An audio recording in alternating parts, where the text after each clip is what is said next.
బిస్మిల్లాహిర్రహ్మానిర్రహీం. అస్సలాము అలైకుం వరహమతుల్లాహి వబర్కాతుహు. ఒకసారి మక్కాలో కుండపోత వాన మొదలైంది. రోజులు గడుస్తున్న వాన ఆగలేదు, కురుస్తూనే ఉంది. వాన వరదగా మారింది. పెద్ద పెద్ద కట్టడాలు వరదల్లో నేలమట్టం అయ్యాయి. కాబా గృహం కూడా ప్రభావితమైంది. దాని పునాదులు బలహీనపడ్డాయి. అది చూసి మక్కావాసుల్లో తీవ్రమైన ఆందోళన ప్రారంభమైంది. తమ ఆరాధనాలయానికి ఏమవుతుందో, ఎలాంటి అపచారం జరిగిందోనని ఆవేదన చెందసాగారు. వెంటనే మక్కా పెద్దలు, ఇతర తెగల నాయకులందరూ సమావేశమై దీనిపై చర్చించారు. తర్వాత దానికి మరమ్మతులు చేపట్టాలని తీర్మానించుకున్నారు. వెంటనే కాబా మరమ్మతు పనులు మొదలయ్యాయి. హజరత్ ఇబ్రహీం అలైహిస్సలాం నిర్మించిన పునాదుల వరకు కూల్చి అక్కడి నుంచి కాబాను పునర్నిర్మించడం ప్రారంభించారు. కాబా పునర్నిర్మాణ పనుల్లో ప్రవక్త సల్లల్లాహు అలైహి వసల్లం సైతం పాల్గొన్నారు.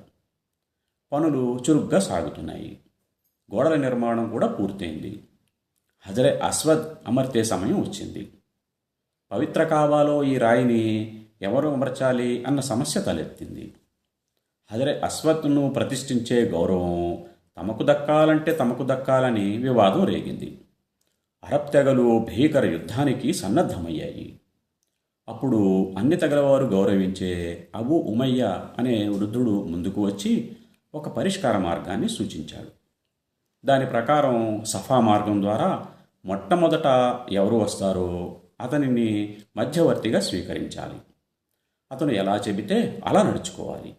దీనికి అందరూ అంగీకరించారు. అల్లాహ్ లీలా ఏమిటో గాని సఫా మార్గం ద్వారా మొట్టమొదటిగా ప్రవక్త సల్లల్లాహు అలైహి వసల్లం లోపలికి ప్రవేశించారు. ఆయనను చూడగానే అరబ్బు తెగల నాయకులు అంతా సంతోషించారు.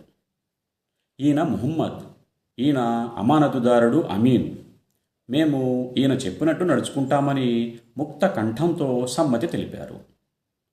ఖురైష్ నాయకులు తమ సమస్యను ప్రవక్త సల్లల్లాహు అలైహి వసల్లం ముందు ఉంచారు. అంతా విన్న ప్రవక్త సల్లల్లాహు అలైహి వసల్లం ఒక దుప్పటి తెప్పించారు. అందులో హజరే అస్వద్ను ఉంచారు. అన్ని తెగల నాయకులను ఆ దుప్పటి అంచులను పట్టుకుని తీసుకురావాలని చెప్పారు. అందరూ కలిసి తీసుకువచ్చిన తర్వాత తన అమృత హస్తాలతో ఆ రాయిని ఎత్తి దాని స్థానంలో ఉంచారు. ఈ న్యాయ నిర్ణయం, సమయస్ఫూర్తి చూసి అందరూ ఎంతో అబ్బురపడ్డారు. ప్రవక్త సల్లల్లాహు అలైహి వసల్లం చూపిన ఉపాయం వల్ల రక్తపాతం నివారించబడింది. మనస్పర్ధలు ఆదిలోనే అంతరించిపోయాయి. ఆ తర్వాత కాబా పునర్నిర్మాణం కొద్ది రోజుల్లోనే పూర్తయింది.